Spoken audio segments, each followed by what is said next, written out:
नमस्कार दोस्तों, मैं मोहित आनंद आप सभी का एक बार फिर से स्वागत करता हूं आपके अपने YouTube चैनल पे। उम्मीद करता हूं कि आप सभी बहुत अच्छे होंगे। आज हम एक नए चैप्टर शुरू करने जा रहे हैं जिसका नाम है अरिथमेटिक प्रोग्रेशन, समांतर श्रेणी इसको हिंदी में कहते हैं, और 10th क्लास की मैथमेटिक्स का एक अच्छा इंटरेस्टिंग चैप्टर है। 11th-12th में भी आपको काम आएगा। ठीक है, सबसे पहले हमें वर्ड के बारे में जानना है जिसका नाम है प्रोग्रेशन। प्रोग्रेशन क्या है? प्रोग्रेशन एक सीक्वेंस है, एक ऐसा सीक्वेंस जो किसी डेफिनेट पैटर्न को फॉलो करता है। किसको फॉलो करता है? डेफिनेट पैटर्न को। जैसे आप सभी ने कभी ना कभी रीजनिंग पढ़ी होगी, नहीं पढ़ी होगी तो छोटी क्लासों में आपने नंबर सिस्टम वाले चैप्टर में देखा होगा कि कुछ नंबर दे दिए जाते थे और हमें नेक्स्ट नंबर निकालने होते थे, तो हम उसके पैटर्न को ब्रेक करने की कोशिश करते थे कि भाई उसका पैटर्न क्या हो सकता है, तो उसको हम प्रोग्रेशन बोलते हैं। वो जो पूरा का पूरा सीक्वेंस है, सीक्वेंस क्या है? सेट ऑफ नंबर, संख्याओं का एक सेट जिसको किसी डेफिनेट ऑर्डर में अरेंज किया गया है। और जब वही डेफिनेट ऑर्डर एक डेफिनेट पैटर्न को फॉलो करेगा तो वो सीक्वेंस क्या कहलाएगा? आपका प्रोग्रेशन कहलाएगा। समझ में आ रहा है? अब क्योंकि प्रोग्रेशन एक सीक्वेंस है जो कि एक डेफिनेट पैटर्न को फॉलो करता है, तो हमारा अरिथमेटिक प्रोग्रेशन क्या हो जाएगा? अरिथमेटिक प्रोग्रेशन एक ऐसा सीक्वेंस है जिसमें हर एक टर्म पिछले वाले टर्म से कुछ डिफरेंस मेंटेन करेगा और ये डिफरेंस एक कांस्टेंट वैल्यू होगी। समझ में आ रहा है? ये जो कांस्टेंट वैल्यू है इसी को हम बोलते हैं कॉमन डिफरेंस। क्या बोलते हैं? Common difference. और इस कॉमन डिफरेंस को हम डी से डिनोट करते हैं। ठीक है बच्चों? और जो हमारा अरिथमेटिक प्रोग्रेशन है, इस अरिथमेटिक प्रोग्रेशन के लिए हम जिस एब्रिविएशन का यूज करते हैं उसको हम एपी बोलते हैं। तो चैप्टर एपी के नाम से फेमस है। समझ में आ रहा है? अब जब हम एपी की बात करेंगे ना, तो इसमें ना सीक्वेंस की बात मैंने करी है, तो दो तरह के सीक्वेंस होंगे। एक होंगे फाइनाइट, आप ये भी कह सकते हो कि एक फाइनाइट एपी होगी, एक ऐसी अरिथमेटिक प्रोग्रेशन जिसमें जो टर्म्स की संख्या है, नंबर ऑफ टर्म्स वो क्या है? फिक्स है। जैसे फॉर एग्जाम्पल आप ले लीजिए, मैंने लिखा 2, 4, 6, 8, 10। तो ये एक फाइनाइट एपी है। क्यों? क्योंकि नंबर ऑफ टर्म्स क्या है इसमें? फिक्स है। इसी तरीके से एक और एपी होती है जिसको हम कहते हैं इनफाइनाइट एपी। इनफाइनाइट एपी का मतलब है जिसमें टर्म्स की संख्या फिक्स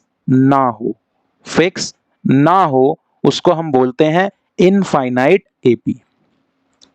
समझ में आ रहा है? जैसे कि अगर मैं इसी को लिख देता हूं 2, 4, 6, 8, 10 सो ऑन, तो अब मुझे ये नहीं पता कि ये एपी कहां पे जाके खत्म होने वाली है। तो ये वाली एपी क्या कहलाएगी? Infinite AP. ऊपर वाली एपी क्या कहलाएगी? Finite AP. और एपी क्या है? अगर आप ध्यान से देखें तो मैंने क्या बताया था, किसी भी टर्म को उठा ले, जैसे आप 4 को उठाएंगे तो 4 2 से एक डिफरेंस मेंटेन कर रहा है, डेट इज 2। 6 4 से एक डिफरेंस मेंटेन कर रहा है, डेट इज 2। 8 6 से एक डिफरेंस मेंटेन कर रहा है, डेट इज आल्सो 2। तो ये जो 2 है यही हमारा डी हो गया। And what is that D? That D is the constant which is also known as common difference. समझ में आ रहा है? अब जो एपी होती है ना, एपी के जो टर्म्स होते हैं वो किसी ना किसी पैटर्न पे बेस्ड है, क्योंकि जाहिर सी बात है प्रोग्रेशन की बात हो रही है। तो हम जनरल टर्म निकालने की फॉर्मूले को यहां पर देखेंगे कि किसी भी एपी का जनरल टर्म क्या हो सकता है। जनरली जितने भी एपी होंगे वो सब इस पैटर्न पे फॉलो होंगे जो आपको यहां पे दिखाई दे रहा है। And what is that? A comma A plus D comma A plus 2d and so on A plus N minus 1d। यहां पर जो हर एक ए है या ए प्लस डी है या ए प्लस 2d है, ये किसी ना किसी टर्म को दर्शा रहा है। समझिए बात को। जैसे मैंने आपसे क्या कहा? ए, तो ए क्या है? ए है आपका फर्स्ट टर्म। ठीक, फिर मैंने आपसे कहा a प्लस डी, तो a प्लस डी आपका क्या होगा? Second term. क्या होगा? Second term. क्योंकि जाहिर सी बात है ना, अगला वाला टर्म पिछले वाले टर्म से एक कॉमन डिफरेंस मेंटेन करेगा। जैसे अगर मैं a plus D second term में से फर्स्ट टर्म को माइनस कर दूं, तो जो मेरी वैल्यू निकल के आएगी वो कितनी आएगी? d। और हकीकत बात है, जैसे a प्लस टू डी, ये क्या है मेरा? ये मेरा थर्ड टर्म है। क्या है मेरा? थर्ड टर्म है। जैसे मुझे थर्ड टर्म और सेकंड टर्म के बीच का डिफरेंस निकालना है, तो third term a plus two D में से मैं माइनस करूंगा किसे? सेकंड टर्म को।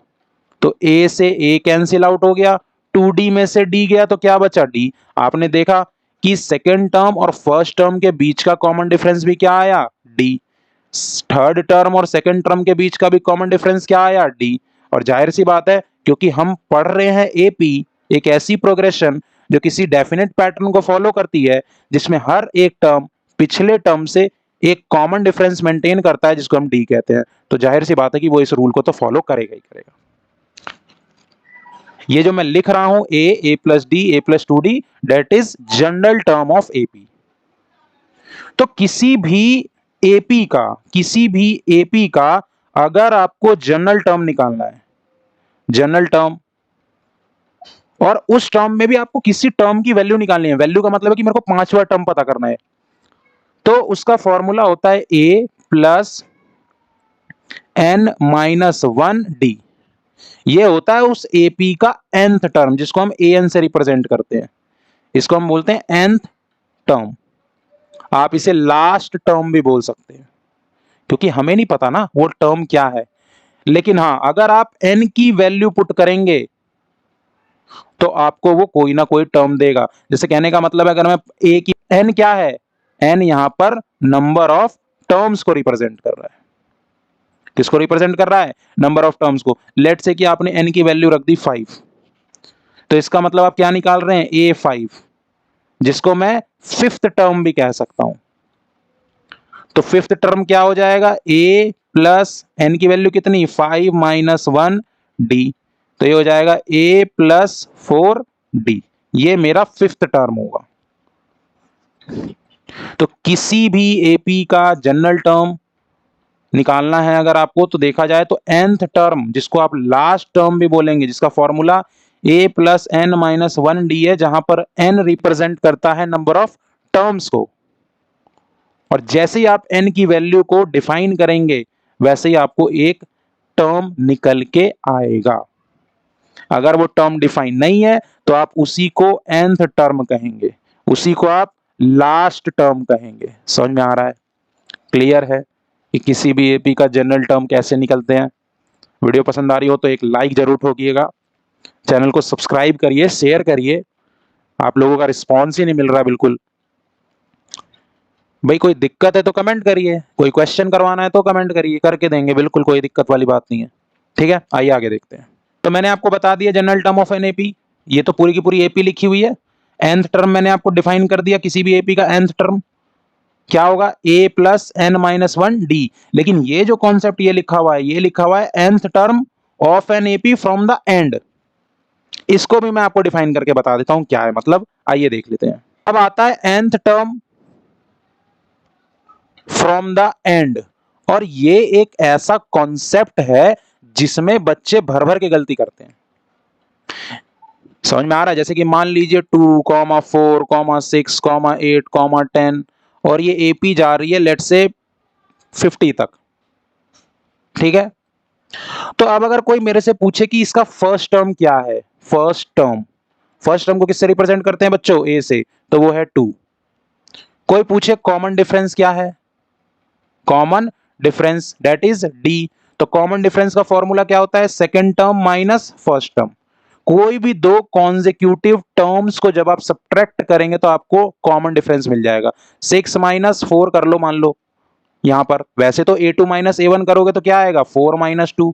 अब 4 माइनस 2 कर लो तब भी 2 आएगा, क्योंकि मैंने बोला है कि कोई भी दो कॉन्जिक्यूटिव टर्म, तो 6 माइनस 4 कर लो तब भी 2 आएगा, यानी कॉमन डिफरेंस क्या है बच्चों? 2 है। क्लियर है? कॉमन डिफरेंस पता लग गया, फर्स्ट टर्म पता लग गया। अब अगर मैं आपसे पूछूं लास्ट टर्म क्या है, देखो अगर इस एपी में लास्ट टर्म यहां पर लिखी गई है 50, जिसको एल से डिनोट करोगे तो मैं कह सकता हूं एल की वैल्यू क्या है 50। क्या है ये? nth term. क्यों है nth टर्म? क्योंकि मुझे ये नहीं पता ना कि ये कौन से नंबर की टर्म है, ये कौन से नंबर की टर्म है, मुझे ये नहीं पता। आप समझ रहे हो मेरे बात को? कौन से नंबर की टर्म है ये अभी भी नहीं पता, लेकिन हां मुझे टर्म की वैल्यू पता है, मुझे टर्म की वैल्यू पता है। आप टर्म की वैल्यू को कौन से नंबर की टर्म है उसमें मिसकंफ्यूजन मत हो जाना। आप समझ में आ रहा है आपको मैं क्या बोलना चाह रहा हूं? अब मान लो कह देता इसी एपी में, लेट्स से कि इसी एपी में कह देता कि भाई फिफ्थ टर्म निकालो, फिफ्थ टर्म निकालो किससे? फ्रॉम एंड से।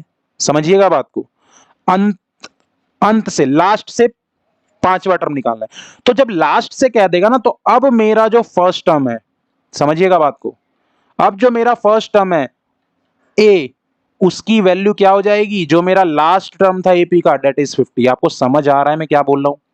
यहां मैंने एल इसलिए लिख दिया ताकि आप इस एपी से उसको रिलेट कर पाए। इधर मैंने लिखा है कि जब मैं एपी को आगे से पढ़ रहा हूं तो फर्स्ट टर्म 2 है, कॉमन डिफरेंस 2 है, और लास्ट टर्म क्या है 50, जिसको मैं nth टर्म भी बोल रहा हूं, क्योंकि मुझे कौन से नंबर की टर्म है ये नहीं पता।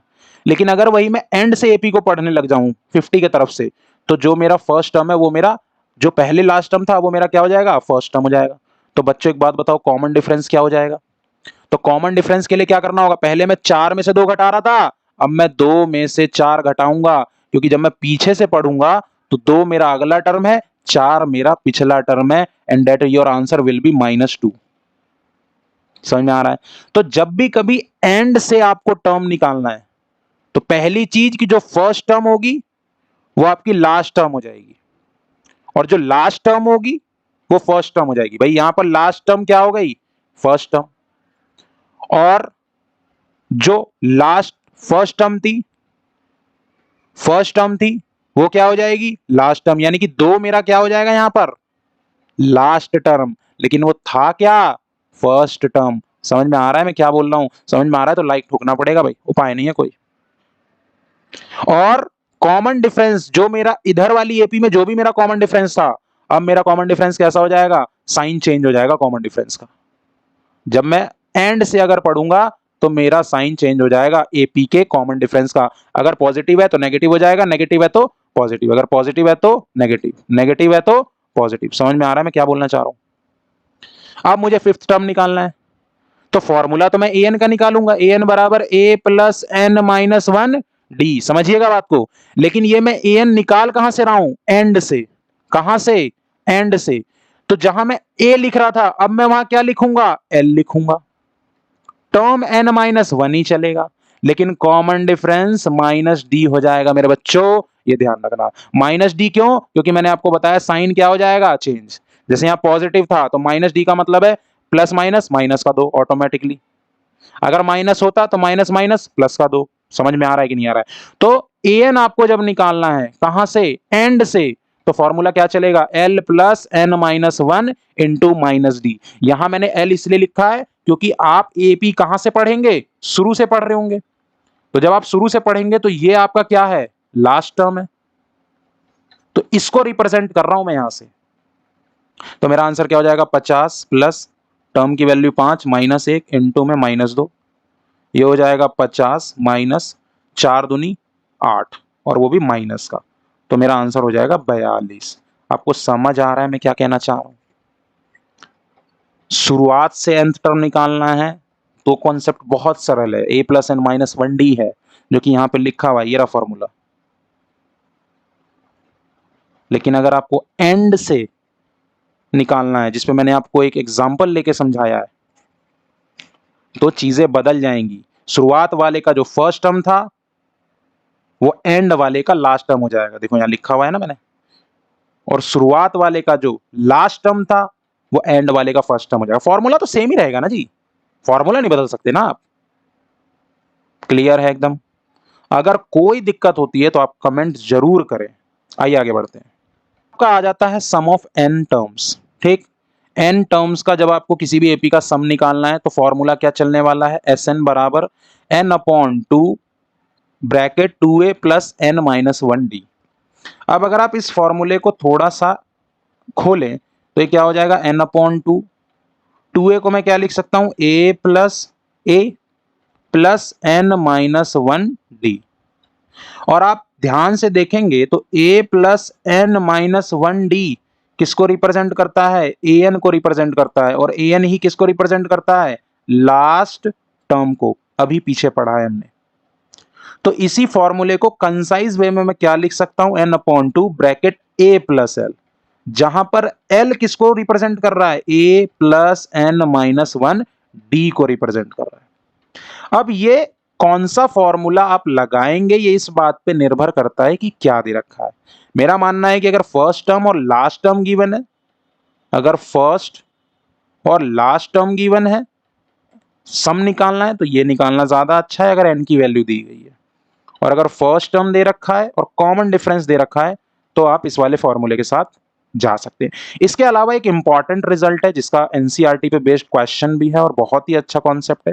क्वेश्चन ये कहता है कि अगर Sn n टर्म्स का सम है और Sn minus 1 n minus 1 term का सम है और आपको nth टर्म निकालना है किसी भी AP का, तो फॉर्मूला क्या है, an बराबर Sn माइनस Sn माइनस 1। जैसे कि मान लीजिए आपको 3 टर्म का सम दिया गया है, 3 टर्म का सम गिवन है और आपको 4 टर्म्स का सम गिवन है और आपसे पूछ लिया गया कि बताइए फोर्थ टर्म क्या होगा। भाई इसी पे बेस्ड है ये कॉन्सेप्ट, बस मैंने n की जगह वैल्यू ले ली। ये 3 टर्म का सम दे रखा है, 4 टर्म का सम दे रखा है। अब आप देखो अगर n की वैल्यू आप क्या लेके चल रहे हो, 4, तो n माइनस 1 की वैल्यू बच्चों क्या हो जाएगी, 3। अब आपको फोर्थ टर्म निकालना है तो आपको क्या करना होगा, 4 टर्म के सम में से 3 टर्म का सम माइनस करना होगा। जो वैल्यू निकल के आएगी वो आपका A4 यानी कि फोर्थ टर्म होगा। मानते हैं कि नहीं मानते इस बात को? कोई भी टर्म निकालना है तो वहां तक का सम माइनस उससे एक कम टर्म का सम अगर आप निकालते हैं तो you will get your nth term which is asked in a question. Video पसंद आई हो तो लाइक करिएगा। आज के वीडियो में इतना ही रखते हैं। वीडियो को स्लो करके देखिए, पॉज करके देखिए, कॉन्सेप्ट को कॉपी पे लिखिए, तभी आपको अच्छे से क्रिस्टल क्लियर होगा। अब जो वीडियोस आएंगी वो क्वेश्चन बेस्ड होंगी और जहां भी मुझे लगेगा मैं कॉन्सेप्ट को डिस्कस करूंगा, लेकिन आप इंट्रोडक्शन वीडियो जरूर देखें। अक्सर बच्चे इंट्रोडक्शन वीडियो को स्किप करते हैं, वो डायरेक्ट क्वेश्चन पे कूदते हैं, यही दिक्कत है कि उनका कॉन्सेप्ट क्लियर नहीं हो पाता। तो मिलते हैं नेक्स्ट वीडियो में क्वेश्चंस के साथ, तब तक के लिए धन्यवाद।